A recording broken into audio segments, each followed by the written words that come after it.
দেখো ফ্রেন্ডস, আজকে আমি মাছ পাতায় দেবো আবার।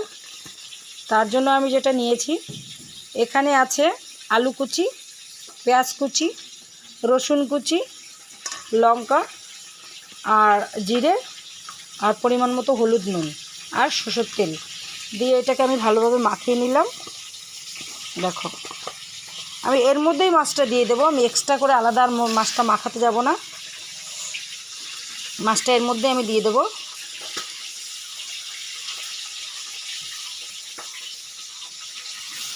এই যে এক্সট্রা আমি মাছটা করবো না, এর মধ্যে দিয়ে দেবো। তোমরা দেখতে থাকো। গ্যাস আস্তে দিয়ে সরে যাও ওখান থেকে।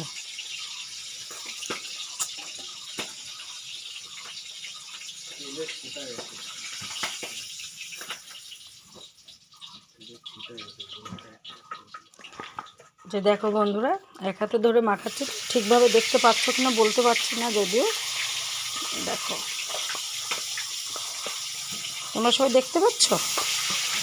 হ্যাঁ, আর দেখো সঙ্গে একটা যে মাছের ডিমও আছে, এই পাঙাশ মাছও আছে, এখানে আর ট্যাংরাও আছে, মানে দু রকমের মাছ আছে এখানে। আমি এটা মাখিয়ে নিয়েছি, এটা এবার আমি কলা পাতায় দিয়ে দেবো।